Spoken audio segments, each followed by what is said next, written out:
Bon début de semaine tout le monde, lundi le 9 mai. Oui. Mais Andy, qu'est-ce qui se passe avec la météo? Honnêtement, hein, vendredi, samedi, quelle belle journée de samedi, 24, 25 degrés. J'ai joué, je pense, 4 heures dehors samedi. J'avais l'air d'un petit enfant de 5 ans. Et là, on se réveille hier matin à la fête des mères. Déjà, il fait gris, des averses. Honnêtement, il on sait faisait pas trop. pas chaud. Ce matin, même chose. Très frais encore. 10 à 15 cm de neige dans le Bas-Saint-Laurent. Oui, c'est ça. Oui, à Saguenay aussi. Bas-Saint-Laurent, Saguenay. Et... Là, on vous plaint aujourd'hui. On est tanné de la neige. Là. On pensait que c'était derrière nous. Oh, mon Dieu. En tout cas, j'imagine que le beau temps va finir par arriver. Je pense qu'en normal de saison, c'est autour de 15 à 18 degrés. Ouais.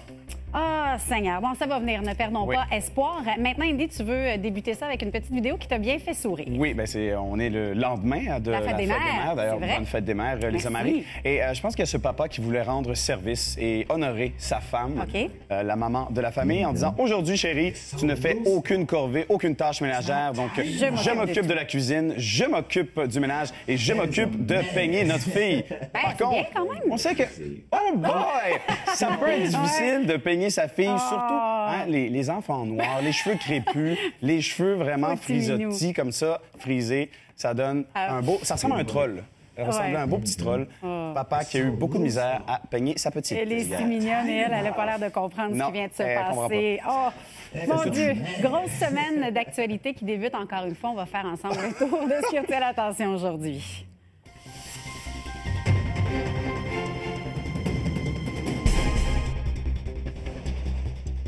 Situation qui est toujours critique ce matin, mais les feux de forêt ont ralenti leur progression durant le week-end et les températures plus fraîches des prochains jours devraient aider les équipes sur le terrain.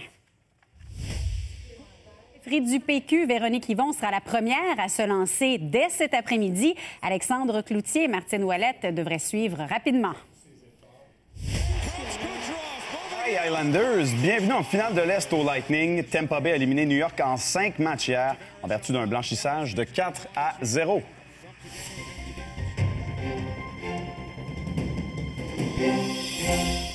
Non, c'est pas heureux. Drôle de pas météo. Joyeux, la météo, depuis hier. Donc, un système qui s'est installé hier et qui se poursuit aujourd'hui. Non, c'est pas chaud. Ce matin, il y avait avertissement de gel au sol sur certains secteurs.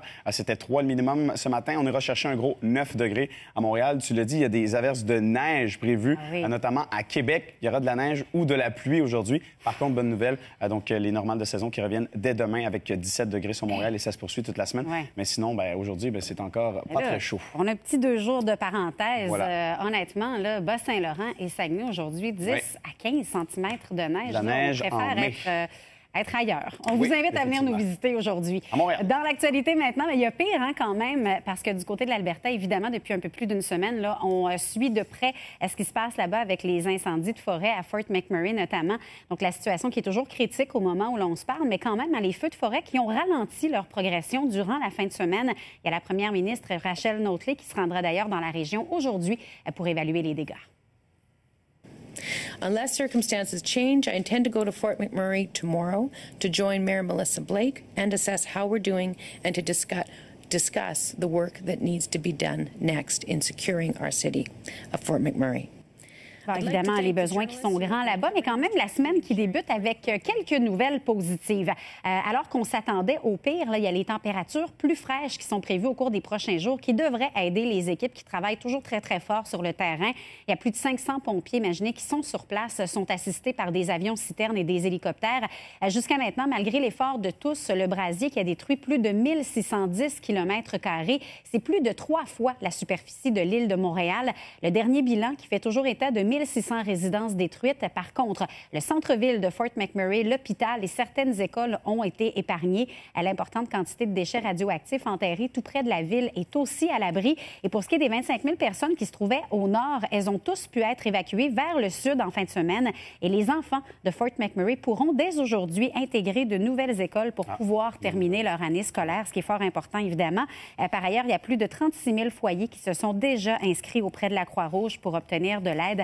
L'organisme qui a jusqu'ici amassé tout près de 50 millions de dollars. Et en ce début de semaine, on dit que le feu se dirige vers la Saskatchewan. Il y a d'ailleurs Environnement Canada qui a émis des avertissements concernant la qualité de l'air qui est altérée par la fumée, non seulement pour le nord de l'Alberta, mais aussi pour le nord-ouest de la Saskatchewan.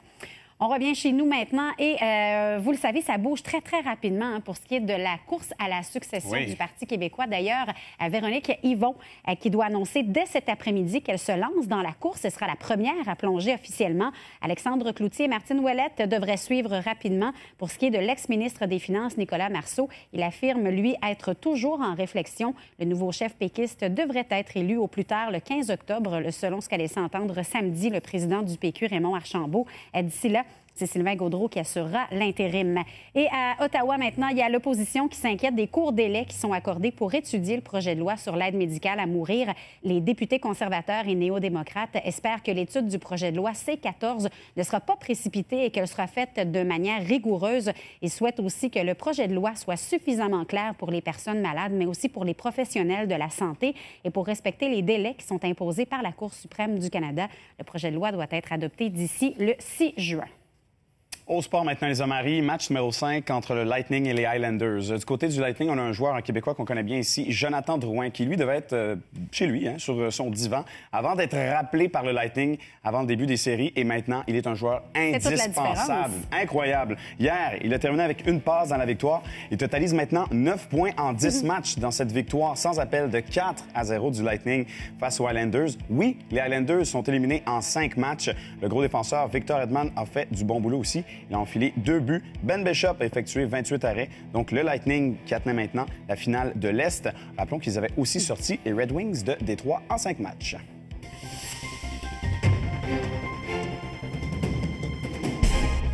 Les mamans de la planète étaient à l'honneur hier à l'occasion de la fête des mères, et ce, même dans le monde du sport. Au retour, le top 3 d'où Jésus de ma fin de semaine.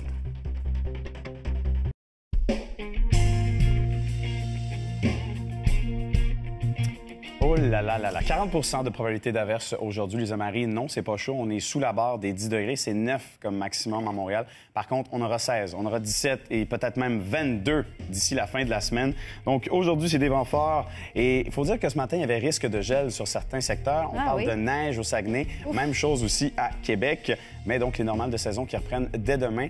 Et on aura du soleil jusqu'à jeudi, de la pluie vendredi. Mais regardez, le mercure qui monte, c'est encourageant.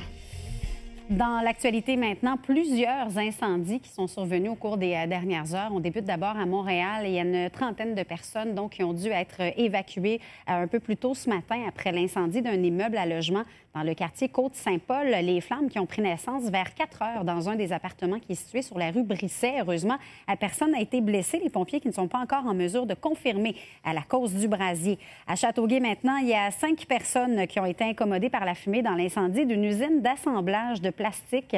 Ça s'est passé également la nuit dernière. Les flammes qui ont pris naissance vers 1 heure dans l'entrepôt de la compagnie Emballage Salerno Canada. C'est sur le boulevard Ford avant de se propager à l'usine adjacente. Les employés qui se trouvaient sur place ont tenté d'éteindre le brasier en attendant l'arrivée des pompiers. Il y en a 5 d'entre eux qui ont dû être conduits à l'hôpital après avoir été incommodés par la fumée. Leur vie qui n'est pas en danger, par contre. Et il y a une trentaine de pompiers, eux, qui ont été appelés à combattre les flammes.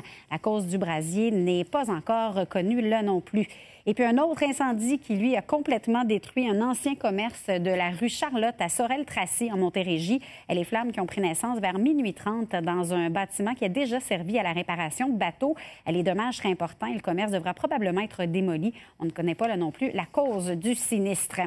Et maintenant, un terrible accident de la route a fait une victime dans la nuit de samedi à dimanche à Charlemagne après avoir perdu la maîtrise de son véhicule sur le boulevard Céline-Dion. L'automobiliste qui a terminé sa course près d'un immeuble, l'impact qui a été si fort, imaginez que le moteur a été éjecté et que la voiture a pris feu. L'automobiliste n'a eu aucune chance. Il est demeuré coincé à l'intérieur de son véhicule. Selon des témoins de la scène, la victime circulait à grande vitesse au moment de l'accident.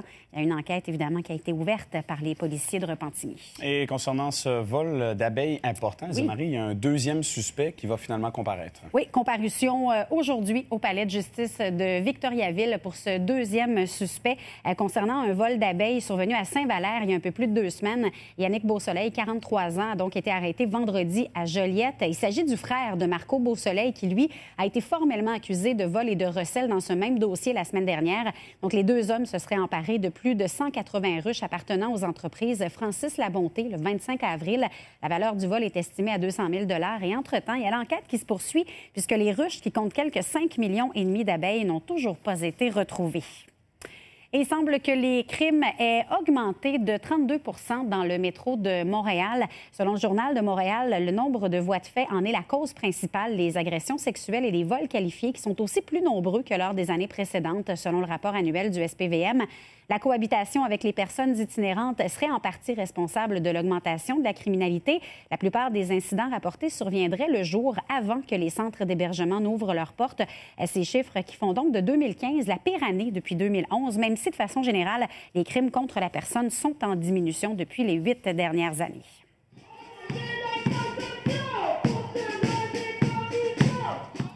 Et le Front d'action populaire en réaménagement urbain réclame davantage de ressources pour le logement social au Québec. À Montréal, plusieurs manifestants sont descendus dans les rues du centre-ville hier après-midi. Une cinquantaine de personnes ont aussi passé la nuit sur un terrain adjacent à l'usine abandonnée de Canada Malting, tout près du canal La Chine. Au cours des prochains jours, il y a plusieurs terrains vacants et bâtiments abandonnés qui seront occupés par des militants qui souhaitent en fait que ces endroits soient utilisés pour construire de nouveaux logements sociaux. Le Frappru demande également au gouvernement Couillard de garantir la construction de 1 500 logements sociaux par année et en réclame 50 000 supplémentaires d'ici à 5 ans. Le but de tout ça, c'est de rappeler au gouvernement que le logement, c'est un droit qu'ils se sont engagés à respecter. On veut montrer au gouvernement qu'il y en a de la place, il y a des terrains où on pourrait construire du logement social parce qu'il y a vraiment une pénurie là, de logements abordables et accessibles pour les ménages mal logés. C'est du terrain public, ça devrait appartenir aux gens. On va le perdre, puis une fois qu'on l'a perdu, on n'aura plus, parce que ça va être trop cher à acheter. Un peu d'international maintenant. On s'en va vers la Corée du Nord qui affirme donc vouloir poursuivre le renforcement de son arsenal nucléaire. Il y a des milliers de délégués du Parti des travailleurs de Corée qui ont adopté hier la motion qui est proposée par Kim Jong-un. Le pays qui s'engage toutefois à utiliser son arme nucléaire seulement si sa souveraineté est menacée par une autre puissance nucléaire. Le dirigeant de la Corée du Nord souhaite aussi améliorer ses relations avec son voisin du Sud pour apaiser les tensions transfrontalières. Le congrès de ce week-end était le premier organisé par le parti depuis 1980. Et là, une belle histoire en terminant ce bloc, en fait, qui vous prouve que rien n'est impossible dans la vie. Et là, je vous présente un jeune garçon de 20 ans, Blake Pyron. Lui, il a la trisomie 21, mais vient tout juste quand même d'ouvrir son food truck de cône de glace. Ça se passe au Texas, malgré sa déficience. Donc, ses parents qui l'ont aidé à réaliser son rêve. Et non seulement il est devenu en fin de semaine le plus jeune entrepreneur de sa ville, mais aussi le seul atteint de trisomie à avoir sa propre entreprise. Donc, il est propriétaire, directeur et aussi responsable du service à la clientèle et a la chance, évidemment, dans tout ça, d'avoir l'appui de ses parents qui sont aussi copropriétaires. Et il y a sa voisine de 15 ans qui a également, elle, été engagée comme employée. Donc, ça a ouvert en fin de semaine et semble-t-il que ça a très bien été.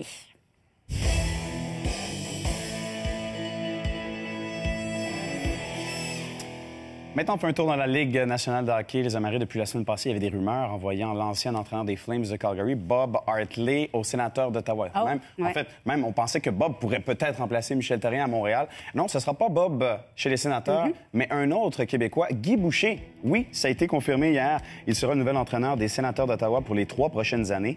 Boucher, directeur général des sénateurs Pierre Dorion, vont rencontrer les médias aujourd'hui à 12h30. Le Québécois a passé les 3 dernières saisons derrière le banc du SC Berne en Suisse. Mais avant de quitter vers l'Europe, il dirigeait, on s'en rappelle, le Lightning de Tampa Bay pendant 3 ans. Il a présenté une fiche de 97, 78, 20 en 195 matchs. Il aura d'ailleurs mené le Lightning à la finale de l'Est. Ça, c'était en 2010-2011. On le connaît beaucoup et on le reconnaît pour sa trappe défensive, le fameux 1-2-2. Donc, bien hâte de voir ça. Il faut dire que les sénateurs avaient congédié leur entraîneur-chef, Dave Cameron, le 12 avril dernier. On reste au hockey parce que le Canadien a fait l'acquisition, en fait, la signature d'un de ses espoirs, c'est Artturi Lekkonen. On lui a consenti un contrat de recrue, donc de 3 saisons.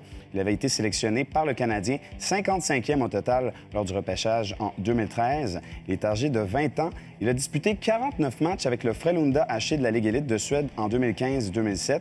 2015-2016, oui, parce que 2007, ça fait longtemps.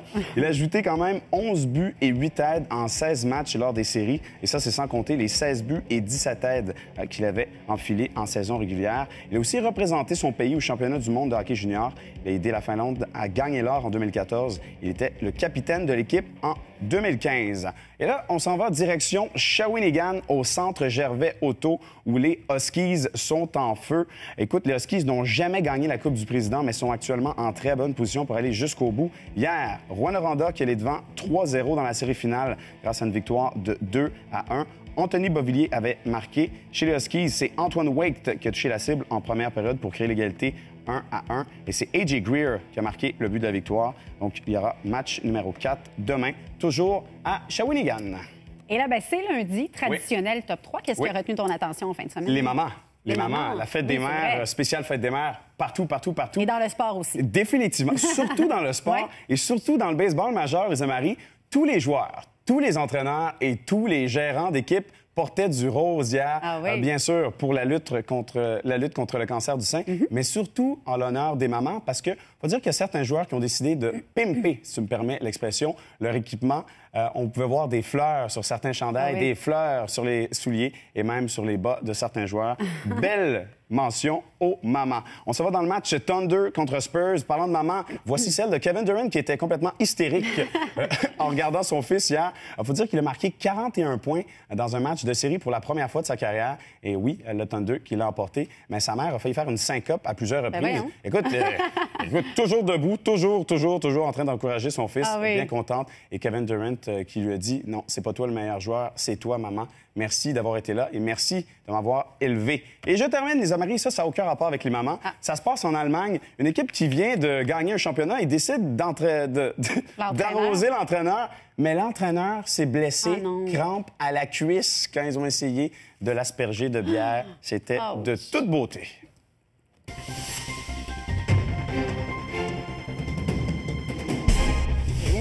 Et il y a des extraits du prochain film de Xavier Dolan, Juste la fin du monde, qui ont été dévoilés hier. On y revient au retour de la pause. Restez là. C'est pas grave.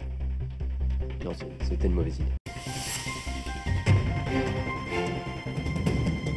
Et on en a énormément parlé il y a de ça, peut-être un mois, les fameux Panama Papers. Eh bien là, il y a du nouveau. En fait, c'est le Consortium international des journalistes d'investigation qui s'apprête à rendre public tous les documents qui proviennent de cette fuite historique. Donc, il y a une grande partie des 11,5 millions de documents qui proviennent du cabinet d'avocats panaméen à Mossack Fonseca qui sera accessible au public dès aujourd'hui. Rappelons que le scandale a levé le voile sur l'utilisation des paradis fiscaux par plusieurs chefs d'État, athlètes professionnels et hommes d'affaires d'un peu partout dans le monde. Il y a plus de 370 journalistes qui étaient répartis dans 76 pays, dont le Canada, et qui se sont penchés sur ces documents qui mettent au jour donc les structures offshore confidentielles de milliers de clients et des transactions bancaires qui ont été effectuées entre 1977 et 2015. Maintenant, on s'en va du côté de Québec où l'avenir de la clinique sans médecin SABSA se retrouve au cœur d'une nouvelle initiative. Il y a quelques 150 personnes qui ont bravé la pluie hier pour dénoncer la décision du ministre de la Santé, Gaétan Barrette, de ne pas financer la clinique. Des utilisateurs de la coopérative, des intervenants du milieu de la santé et des infirmières ont marché jusqu'à l'Assemblée nationale. La clinique de la Basse-Ville prend en charge des patients particulièrement vulnérables, comme les toxicomanes, les personnes aux prises avec des problèmes de santé mentale et les itinérants. Elle est dirigée par une infirmière praticienne spécialisée. Et faute de financement, le volet sans rendez-vous de la clinique a déjà fermé ses portes la semaine dernière. Il y a une campagne de financement qui a d'ailleurs été lancée sur Internet le mois dernier. On veut amasser 250 000 $ d'ici à la fin du mois de mai. Et jusqu'ici, il y a près de 75 000 $ qui ont été récoltés. Petite lueur d'espoir s'il en est une. Le ministre de la Santé devrait visiter la clinique prochainement. Par contre, aucune date n'a encore été fixée. Et maintenant, on reste à Québec pour une première historique, il faut le dire, historique. Première historique, oui. En fait, on s'en va du côté de l'aquarium cette fois. Et vous allez voir, donc, c'est un bébé morse qui a vu le jour en captivité pour la toute première fois. En fait, c'est la 7e naissance seulement du genre depuis 1930 en Amérique du Nord. La maman Arnaliak qui a mis son petit au monde samedi matin sans assistance. On dit que les 48 prochaines heures seront par contre déterminantes pour la santé du rejeton et celle de sa mère. Le petit qui a été mis sous observation ne pourra pas être présenté au public en encore plusieurs semaines. Et l'autre femelle de l'aquarium, Samka, elle est elle aussi enceinte, devrait accoucher au début du mois de juin. Donc, de nouveaux petits pensionnaires du côté de l'aquarium de Québec. Maintenant, de Québec, on passe à Brooklyn, dans l'État de New York, pour te parler de pigeons Lisa Marie, savais-tu que Brooklyn est une des villes aux États-Unis où il y a le plus de pigeons? Ah oui? Oui, et il y a un artiste qui s'appelle Duke Riley qui a tenté de s'inspirer de ce mouvement de pigeons parce qu'il s'est dit, il me semble qu'il y a des pigeons sur tous les édifices. Ouais, souvent, on les aime moins un peu. Exactement. Et lui, ils sont un peu nuisibles. Il avait le goût de nous offrir un spectacle, avait le goût de recréer un peu une constellation en mouvement. Très beau. Imagine-toi donc qu'il a pris 2000 pigeons. Il les a équipés d'ampoules OLED. Il les a fait voler. Et ça, c'est arrivé vendredi passé. Donc, ça vous donne à peu près ce spectacle qui était assez impressionnant, merci, tout juste à côté du quai de Brooklyn. Et c'est un spectacle qu'il refera à toutes les semaines, donc à tous les vendredis jusqu'à la fin du mois de juin. C'est 2000 pigeons qui sont dirigés par lui avec un drapeau, donc qu'il tend. Il les fait bouger comme ça. Regarde les images que ça donne. Les photos, hein? Oui, c'est ça. C'est assez impressionnant. Duke Riley qui s'est dit, bon, j'ai besoin d'étoiles, j'en ai pas, je veux faire une constellation, a décidé de prendre 2000 pigeons et ça donne un spectacle assez impressionnant. Ah non, c'est très beau, les photos sont très belles. Ouais. Mais waouh, quel travail de moine quand même. Et c'est gratuit. D'attacher comme ça à chacune des pattes. C'est pas un travail de moine, c'est un travail de pigeon. Oui, voilà. OK. Je retire mes paroles. On passe au sport, Lisa Marie. Basketball. C'est lundi. Oui, c'est lundi, c'est correct. On passe au sport, encore une fois, du gros basketball. Il y a du gros hockey dans les séries. Là, tu dois être heureux, toi. Moi, écoute, à tous les soirs, j'ai quelque chose à me mettre sous la dent. Il faut dire qu'il y a du sport en journée, en soirée. Il faut dire qu'il faut choisir un peu ces moments. Sinon, on enregistre même là. On fait que au ça. sport, oui, définitivement. C'est mieux de le vivre en temps réel. Et les Cavaliers sont vraiment l'équipe à battre dans la NBA. Là, le Lightning au hockey est passé en finale de l'Est. Les Cavaliers aussi, même chose hier. Ils sont invaincus en 8 matchs depuis le début des séries. Hier, victoire donc sur Atlanta 100-99. LeBron James a réussi un tir crucial avec 39,2 secondes à faire au match pour porter la marque à 197. Les Hawks ont tenté de revenir dans le match parce qu'il faut dire que oui, Kevin Love avait fait mal aux Hawks. Et là, avec un peu moins de 3 secondes à faire, regarde les Hawks ici qui vont tenter le tout pour le tout. Et s'ils avaient réussi ce tir, ils auraient gagné, malheureusement. Et, les Cavs l'emportent. Maintenant, les Cavs qui vont affronter soit les Raptors de Toronto ou le Heat de Miami. On passe au tennis. Malheureusement, vendredi, notre notre Milos Raonic a été éliminé par Novak Djokovic. Djokovic s'est rendu en finale et jusqu'au trophée. Hier, il a battu Andy Murray en 3 manches, 6-2, 3-6 et 6-3. C'est son 29e gain dans un tournoi du Masters et c'est surtout un 64e titre en carrière, ce qui le classe à égalité avec Bjorn Borg et Pete Sampras au 6e rang. Hier, ça a pris 2h06 minutes. Murray s'est bien battu. Il a inscrit 10 as contre 2, mais Djokovic a eu le dessus 4-2 pour les bris. Donc, Djokovic toujours aussi impérial et toujours en première position au classement de l'ATP. C'est un drôle de trophée, par contre, je le trouve pas très élégant. Ce soir, qu'est-ce qu'on fait, Lisa Marie? Il y a du hockey, j'imagine. Bien sûr, il y a du hockey. Donc, série éliminatoire. Là, c'est dans l'Ouest. Et les deux séries, je ne sais pas si tu regardes. Ça peut se terminer ce soir. Ça peut se terminer ce soir. Donc, ce sont 2 matchs numéro 6. Du côté des Stars, oui, on peut être éliminé dès ce soir face aux Blues. Et on rappelle que Tyler Seguin ne jouera pas. Et même chose, donc, à 21h, Sharks contre Preds. La série qui est 3-2.